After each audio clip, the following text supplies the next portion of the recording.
Dans cette vidéo, vous allez découvrir ou redécouvrir la tragique histoire du personnage Harumi dans l'univers de Ninjago. Vous pensez peut-être connaître son histoire, mais il n'en est rien. Je vous conseille fortement de rester jusqu'à la fin de cette vidéo, car son histoire est vraiment intrigante, spéciale et touchante. Si Harumi revient dans Dragon Rising, je ferai une partie 2 dans laquelle je raconterai la suite de son histoire, alors abonne-toi en activant la cloche. Je vous conseille vraiment de regarder la saison 8, 9 et 16, car la 8 est remplie de moments avec Harumi et Lloyd, la 9 moins, mais elle reste une très bonne saison, et la 16, regardez les premiers épisodes de la deuxième partie et les 3-4 derniers, vous ne serez pas déçus. Harumi est vraiment l'un de mes personnages préférés si ça ne l'est pas déjà. Je sais que les intros longues vous déplaisent généralement, alors je ne vais pas m'éterniser dessus. Dès son jeune âge, Harumi était déjà fan de ces héros si courageux, si brillants et admirables, ces soi-disant protecteurs de la ville de Ninjago, les ninjas. Jusqu'au jour où le grand serpent destructeur nommé le Grand Dévoreur détruisit tout sur son passage. Les ninjas, étant si impuissants face à ce gigantesque serpent, ne firent rien. Rien du tout. Harumi le vit comme une trahison. Ses héros adorés l'avaient laissé tomber. Il les avait tous laissés tomber. Heureusement que l'ennemi juré des ninjas, le tout-puissant Lord Garmadon, le père de Lloyd qui Lloyd est un ninja, était là, car c'est lui qui sauva la ville entière en blessant fortement le serpent qu'il avait mordu dans sa jeunesse, le transformant alors en une créature abominable, un monstre dont le cœur devint froid et indifférent. Harumi, durant ce combat, perdit ses parents à tout jamais. Elle ne les reverrait point, car elle était morte en voulant la sauver. Harumi, suite à ce drame, cet événement qui avait changé sa vie paisible en une remplie de tristesse, de haine, de peur et de colère, se fit surnommer le silencieux. Car quand des ambulanciers lui demandèrent si elle allait bien, où étaient ses parents, comment s'appelait-elle, aucune réponse, rien, pas un mot, ni un son, juste un visage prostré, empli de solitude et de tristesse. Elle se fit ensuite adopter par le roi et la reine de Ninjago, faisant alors d'elle une princesse. Mais faire partie de la famille royale n'a pas pour autant comblé le vide dans son cœur. Ses deux parents, tout ce qui comptait réellement à ses yeux, le toit et le sauvant alors. Pourquoi ce voleur mal intentionné aurait-il fait une chose pareille ? Eh bien, Lloyd lui demanda.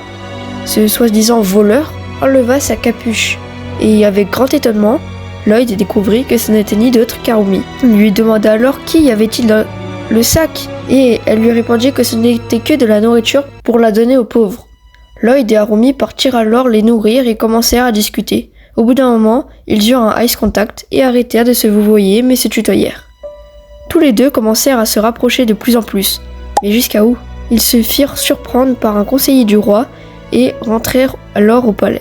Le lendemain, les ninjas taquinèrent Lloyd avec des blagues sur lui et Harumi. Puis, il avoua qu'il éprouvait des sentiments pour elle. Ce soir-là, de petits explosifs jaunes détruisirent qui, encore une fois, se retrouvait seul. Lloyd et Harumi s'enfuirent du palais avec un des masques qu'ils ne réussirent pas à garder longtemps. Malheureusement, ils se le firent prendre par des méchants nommés les fils de Garmadon. Leur but était de réunir les 3 masques afin de ressusciter Lord Garmadon. Actuellement, ils en possédèrent 2 sur 3. Mais pourquoi le faire revenir ? C'est leur chef qui le veut, pour contrôler Ninjago City bien sûr. Mais aussi pour d'autres raisons que je ne vous révélerai pas maintenant mais plus tard dans la vidéo, car sinon ça serait vous spoil et ça pas cool. Tous les ninjas ainsi qu'Harumi se réunirent sur le Bounty, c'est leur bateau volant en gros. Lloyd et Harumi allèrent ensemble sur une autre partie du bateau pour discuter rien que tous les deux. Lloyd affirmait ensuite qu'Harumi n'était pas seul, qu'elle pouvait compter sur lui et qu'il serait toujours à ses côtés. Oui certes, il est amoureux, mais Harumi ne le sait pas encore. Du moins, on ne lui a pas dit, même si j'avoue que ça saute aux yeux et je pense donc qu'elle s'en doute.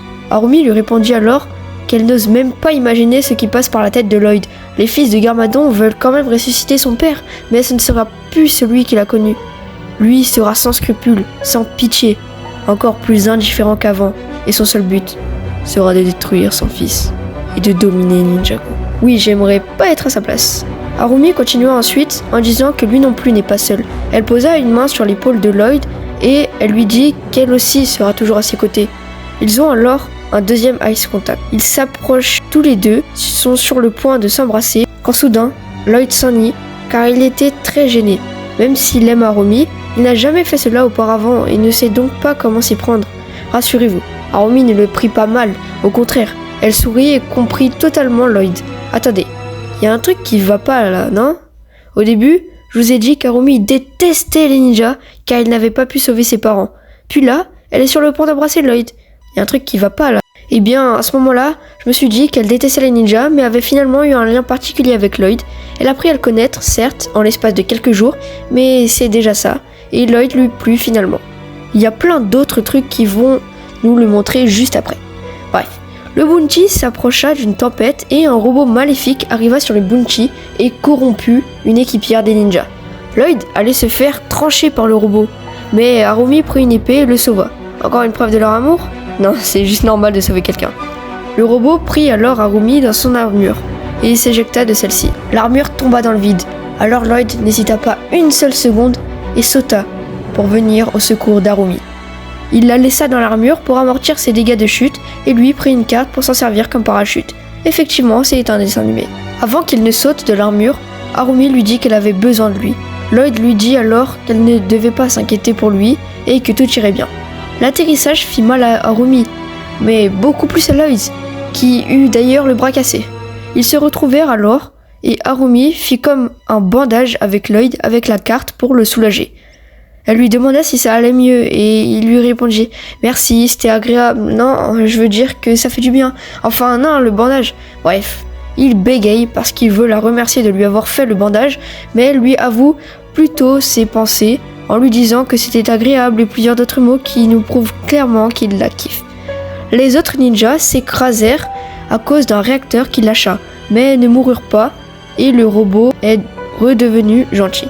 Harumi relaie Lloyd car ils sont atterris dans une jungle bien végétalisée et hostile qui s'appelle le milieu primitif. Elle prend l'épée de Lloyd et met des coups dans la végétation afin de débroussailler le chemin et d'y voir plus clair. Lloyd se fit ensuite attraper le pied par une espèce de plante et est au point de se faire manger par un arbre quand soudain, Harumi lança l'épée juste devant le pied de Lloyd afin de le sauver. Elle l'aide à se relever et il lui demanda où est-ce qu'elle a appris à lancer l'épée aussi bien. Gênée, elle lui dit qu'elle a paniqué, qu'il allait se faire tuer et que ce n'était que de la chance. Lloyd lui dit que ce n'était pas possible que ce soit de la chance et en plein milieu de sa phrase, Harumi lui tira le bras et lui fit un bisou sur la joue. Lloyd, heureux, ne chercha plus à comprendre et dit juste qu'il savait maintenant pourquoi cette jungle s'appelait ainsi. Sacrée aventure, hein? Après avoir bien parlé et passé de bons moments ensemble, Lloyd et Harumi se dirigèrent vers un temple Oni pour aller chercher le dernier masque avant les fils de Garmadon. Arrivé devant le masque, à l'intérieur du temple, Harumi essaya de le prendre, mais elle échoua. Elle dit qu'il fallait avoir du sang Oni pour récupérer le masque et dit donc à Lloyd de le récupérer. Il les récupéra, mais se demanda à haute voix si ça ne serait pas elle, le chef des fils de Garmadon, car elle n'était pas censée savoir que Lloyd avait du sang Oni, car il l'avait appris seul avec Jay il y a de cela quelques jours. Harumi tenta de se défendre, mais finit finalement par avouer. Effectivement, derrière son sourire trompeur et amoureux, se cachait en réalité un visage haineux et en soif de vengeance. Lloyd, surpris et triste, lui demanda pourquoi. Pourquoi vouloir faire ressusciter Garmadon? Et voici leur petite discussion.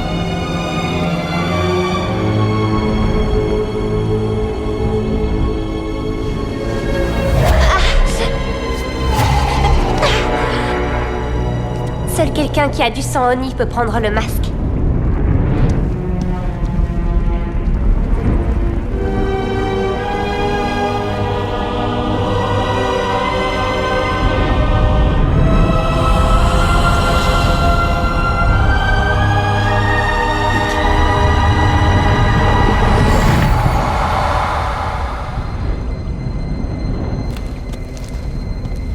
S'il te plaît, je peux le voir? Je veux juste le regarder. Comment le savais-tu? C'est un temple Oni. Il était logique d'imaginer que seul un Oni puisse le prendre. Non. Comment savais-tu que j'ai du sang, Oni? Tu es un parent du premier maître du Spinjitzu. Et c'était un Oni. Je ne te l'ai jamais dit. Nous étions seuls, Jay et moi, quand Mistake nous a raconté l'histoire. Tu n'y as pas assisté. Alors ce doit être Jay qui me l'a dit. Je ne veux pas y croire. Alors c'est toi le silencieux? Comment peux-tu dire une chose pareille? Oui, tout s'explique maintenant. Le plus redoutable des méchants est celui dont tu ne connaissais même pas l'existence. C'est toi qui as dit ça. Oh oui, je suis la plus machiavélique des criminels. Comment j'aurais pu faire ça? Tu te rends compte à quel point ce que tu dis est absurde? Je t'aime, Lloyd. Ne t'approche pas. Lloyd! Tu voulais seulement que je trouve le masque pour toi. Je n'avais pas besoin de toi pour trouver ce masque. Il serait déjà à moi si tes idiots d'amis ne nous avaient pas pris Maître Wu. Le bébé, c'est Maître Wu? Oh oui, c'est vrai. Tu ne le savais pas. Je savais que je devais t'avoir à l'œil. Tout ne s'est pas passé comme prévu. Donne-moi le masque. Non, je ne peux pas te laisser ramener mon père. Pas comme ça. Bon, si tu ne veux pas me le donner... Il ne me reste plus qu'à le prendre.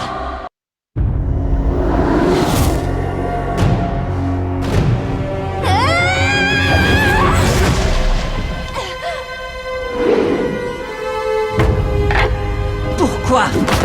Je n'avais pas demandé à être une princesse. Et je n'ai jamais voulu être une orpheline non plus. C'est toi qui m'as fait ces 2 jolis cadeaux. Qu'est-ce que tu veux dire? Le grand dévoreur, il était trop fort, trop redoutable pour toi et tes amis. Oh. Lloyd, tu n'es pas naïf au point de t'imaginer que personne n'a été blessé ce jour-là, n'est-ce pas? Heureusement que le tout-puissant Lord Garmadon a sauvé la situation. Mais il n'a pas réussi à sauver ma famille. Il était trop tard. Moi aussi, je suis morte ce jour-là. Donne-moi une seule raison de ne pas l'anéantir immédiatement. Je t'en donnerai 2. Tu as très envie de revoir ton père. Et tu m'aimes, Lloyd. Ah, tes émotions. Tu ne peux pas t'en débarrasser. C'est difficile de réfléchir, n'est-ce pas? J'ai ressenti cela, moi aussi. Toi et moi, nous sommes des âmes sœurs, tu le sais.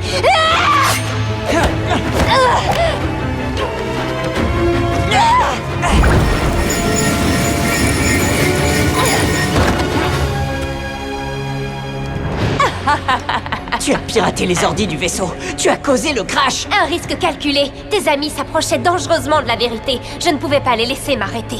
Nourrir les pauvres, avoir peur, c'était de la comédie? Oh oui, la demoiselle en détresse. Les ninjas sont vraiment d'une autre époque. L'empereur et l'impératrice. Ils n'ont jamais été mes parents. Pour protéger Ninjago, j'ai dû dissimuler ses sentiments. J'ai dû porter un masque jusqu'à ce que le moment soit venu pour moi de prendre le pouvoir. J'ai dû être plus maligne, plus forte. Tu n'as jamais songé à protéger Ninjago. C'est la vengeance qui t'intéresse. Dis-moi, Lloyd, combien de fois Ninjago a-t-elle failli succomber sous ta merveilleuse protection? Combien de fois les ninjas ont-ils échoué en laissant les autres en payer le prix? Oh, vous n'êtes pas des protecteurs. Vous êtes une bande d'enfants qui jouent à se déguiser. Ninjago est aussi ma patrie, et avec ton père à mes côtés, nous pourrons lui rendre sa gloire passée. Donne-lui le chef qu'elle mérite vraiment.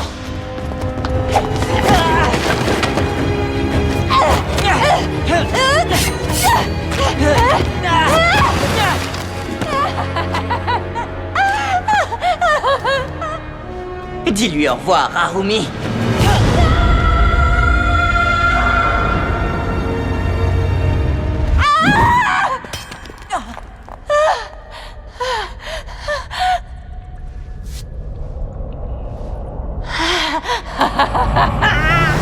D'accord, ça ne s'est pas passé comme prévu.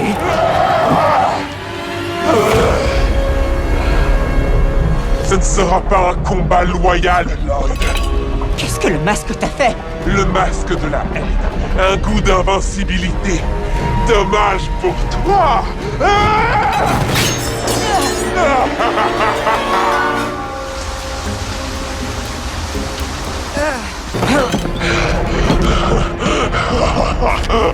Tu peux me faire tout le mal que tu veux, je ne te laisserai pas t'en tirer comme ça. La douleur physique a des limites. Je te réserve un sort bien pire. Mais qu'est-ce que tu veux? Je veux que tu ressentes le même vide que celui qui est en moi. Quand ton père sera de retour, tu n'arriveras même pas à le reconnaître. Son âme aura disparu. Et je veux qu'il te détruise de ses mains froides et sans pitié. Tu es un monstre! Je ne ressentirai jamais la même chose que toi. C'est ce que nous verrons. Combat-moi! Finissons-en ici! Ce n'est pas ce qui est prévu. Ah, Non. Non!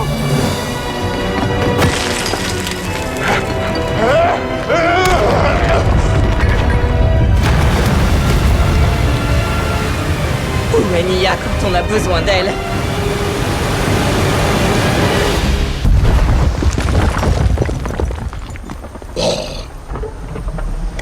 Le silencieux a trouvé le masque!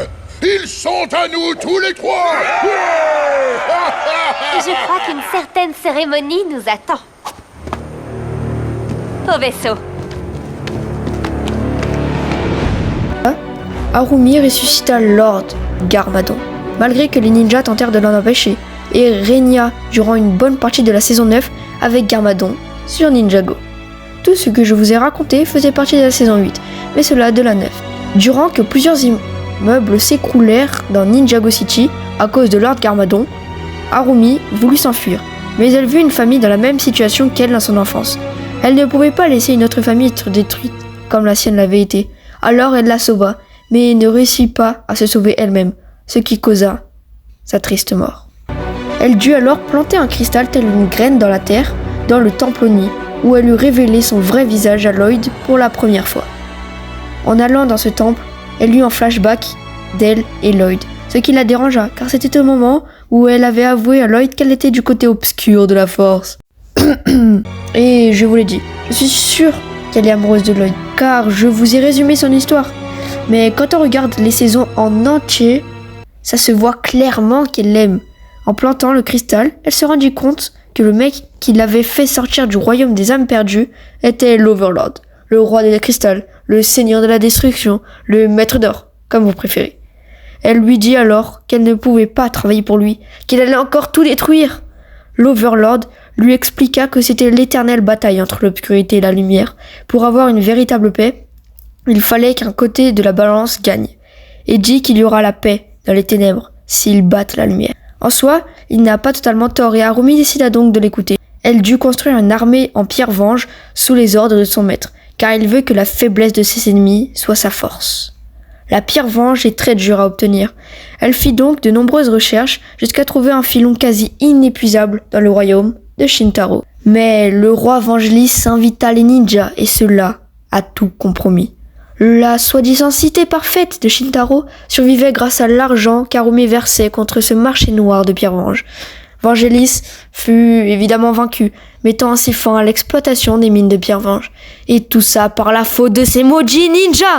Elle dut se procurer les derniers chargements par d'autres moyens, pas toujours très fiables. Je ne vous l'ai pas dit plus tôt car je ne savais pas quand le dire, mais les ninjas recherchaient un mystérieux acheteur de pierre-vange. Cet acheteur recruta plusieurs méchants pour l'aider, dont un que Lloyd racketa pour avoir ses habits et se déguiser en lui pour se faire passer pour lui. Mais les méchants découvrirent sa véritable identité. Cette scène nous a montré que personne ne savait qu'Harumi n'était finalement pas morte, et que c'était elle que les ninjas essayaient d'identifier. Bref, Lloyd se fit menotter par Harumi, et ils se retrouvèrent tous les deux dans la même pièce, et parlèrent. Ce que je vous ai raconté, après sa mort, entre guillemets, Harumi l'a raconté à Lloyd. Après une petite discussion, Lloyd dit à Harumi très franchement qu'il l'aime. Voici la scène. C'était toi depuis le début? C'était toi le mystérieux acheteur de pierre-vange qu'on essayait d'identifier? Le pire des traîtres est celui qui s'est enfui. Tu me suis? Donc tu te sers des pierre-vanges pour construire une armée? Mais pourquoi tu rassembles tous ces méchants? Oh, il me manquait des joueurs pour mon équipe de volleyball. T'es sérieuse? Bien sûr que non, idiot! Ouais, bah c'est difficile à dire avec toi. Comment tu as pu te retrouver à la tête des plus grands héros de Ninjago? J'avoue que ça me dépasse. C'est hallucinant ce que tu peux être crédule parfois. Normalement, je ne me fais pas avoir aussi facilement, mais je suis légèrement frustré et confus là tout de suite. Eh bien, ce n'est que le début de tes frustrations. Parce que la prochaine étape de mon plan nécessite de pénétrer dans ton précieux monastère du Spinjitzu. C'est de ça qu'il s'agit? Tu veux prendre le contrôle du monastère? Non, je ne suis pas du tout intéressée par ton fichu monastère. En revanche, ce qui m'intéresse, ce sont les armes du Spinjitzu, qui se trouvent être dans le monastère. Mais pourquoi? Pourquoi en as-tu besoin? Elles n'ont plus aucun pouvoir. Toi, plus que quiconque, devrais savoir que les pouvoirs ne disparaissent jamais complètement. Combien de fois tes ninjas et toi avez perdu vos pouvoirs pour mieux les récupérer ensuite? Harumi, Quoi? Tu ne vois pas que j'essaie de faire une sortie dramatique, là? il faut que je te dise quelque chose. Tu m'as dit que tu n'avais jamais rien ressenti pour moi, que ce n'était qu'un stratagème. Et c'est peut-être vrai, mais mes sentiments pour toi étaient bien réels. Alors pourquoi tu n'es pas venu me chercher? Je suis venu!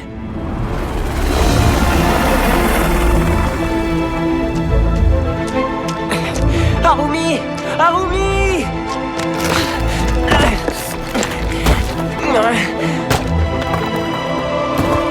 J'ai fouillé les décombres à main nue. Alors tu n'as pas cherché assez longtemps. Tu me détestes et je le comprends. Et peut-être que je le mérite. Mais quoi qu'il en soit, je ne peux pas te laisser mettre la main sur ces armes. Donc, je vais y aller maintenant. Désolé, Rumi. Non, c'est moi qui suis désolée, Lloyd.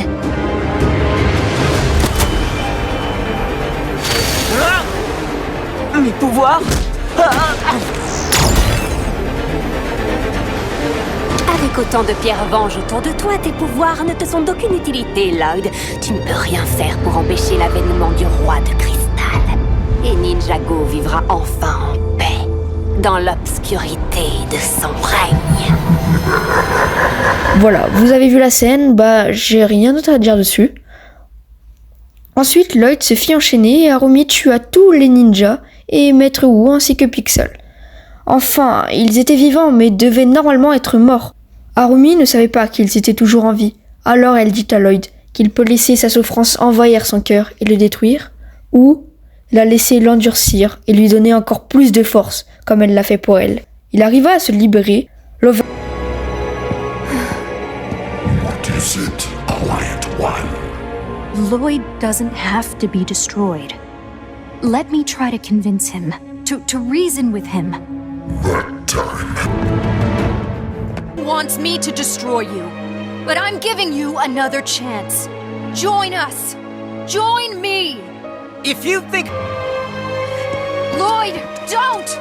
From this height, you'd never survive. I really hope you're wrong about that. For both our sakes! No!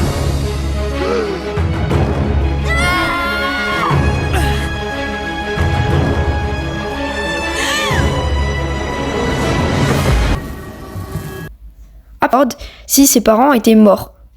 Ensemble, ils réussirent à le vaincre et la paix fut enfin rétablie. Ils retrouvèrent les ninjas qui se méfièrent d'Harumi, mais Lloyd la protégea en disant qu'elle les a aidés. Puis Harumi et d'autres personnes vinrent aider la reconstruction du monastère qui Harumi l'avait détruite au début de la deuxième partie de la saison 16 de Ninjago. Et son histoire s'arrête là. Son ennemi, qui de base est Lloyd, est également son âme sœur. Entre haine et amour, leur relation particulière est tout simplement incroyable. Elle est semée de haut et de bas, de rancœur et de points communs, et c'est ce qui la rend sublime. Leur lien est inséparable malgré toute la colère qu'il contient.